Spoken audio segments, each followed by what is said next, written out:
area under the curve of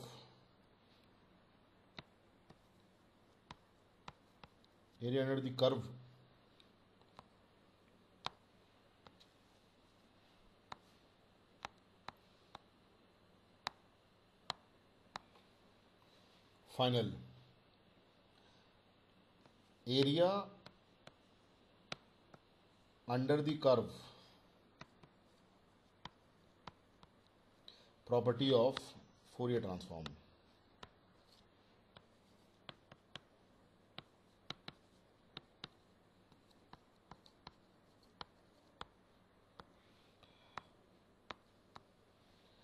If xt is continuous time signal, its Fourier transform is x omega,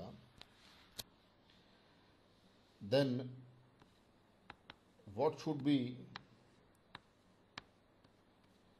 the area under the curve of xt? Here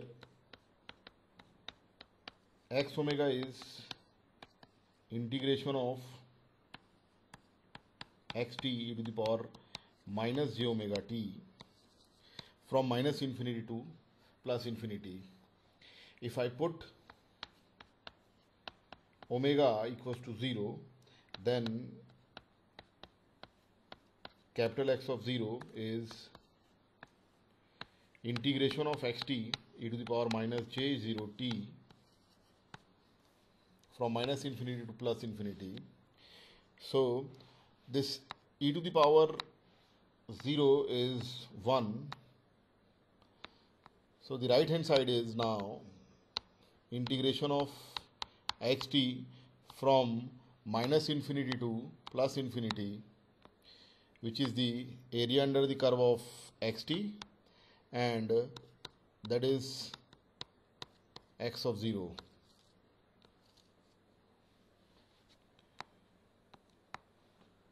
The left hand side here is area under the curve of xt.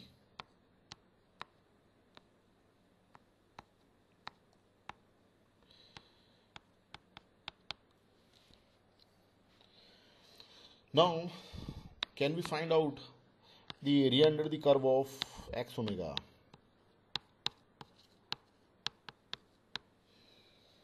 Now, to find the area under the curve of x omega, we know that inverse Fourier transform of x omega is xt, that is 1 upon 2 pi integration of x omega e to the power minus e to the power plus j omega t from minus infinity to plus infinity. This integration is with respect to omega. Now, if I put t equals to 0,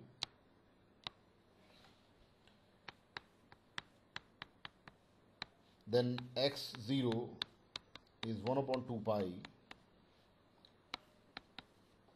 integration of x omega e to the power j omega 0, and this e to the power 0 is 1. So we can write integration of x omega from minus infinity to plus infinity is 2 pi into x of 0. This left hand side is area under the curve of x omega. So with the help of Fourier transform of xt and inverse Fourier transform of x omega, we can find out the area under the curve of xt and the area under the curve of x omega. Let's see one example of the property. Suppose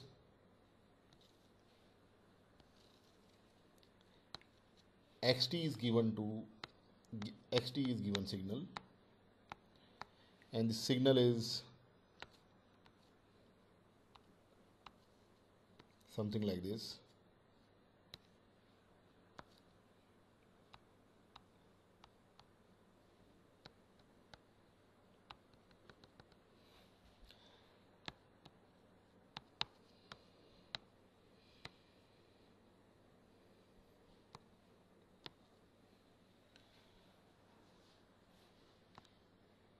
Now we have to find the area under the curve of x omega, where x omega is Fourier transform of xt.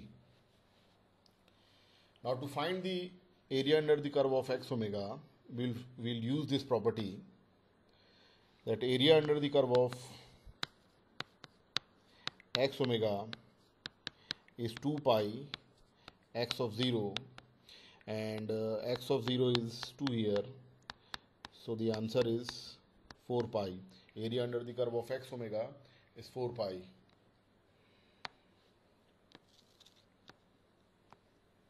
Now suppose Fourier transform or frequency spectrum is given.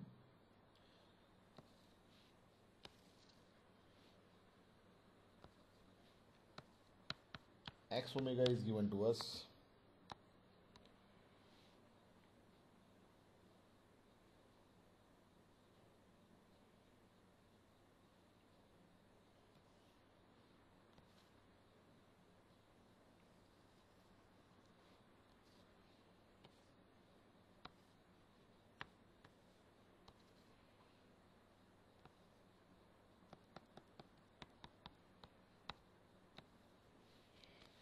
This is the given x omega, and this x omega is Fourier transform of xt.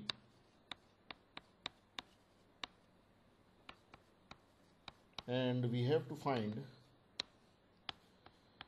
the area under the curve of xt. So here, to find area under the curve of xt, we don't need to find the inverse Fourier transform of x omega. For that purpose, we will use the property of area under the curve of Fourier transform. That is, area under the curve of xt from area under the curve of xt is capital X of 0, and capital X of 0 is 2. So this is the area under the curve of xt. So that's how, by using the area under the curve property of Fourier transform, we can find out the area under the curve of xt as well as area under the curve of x omega.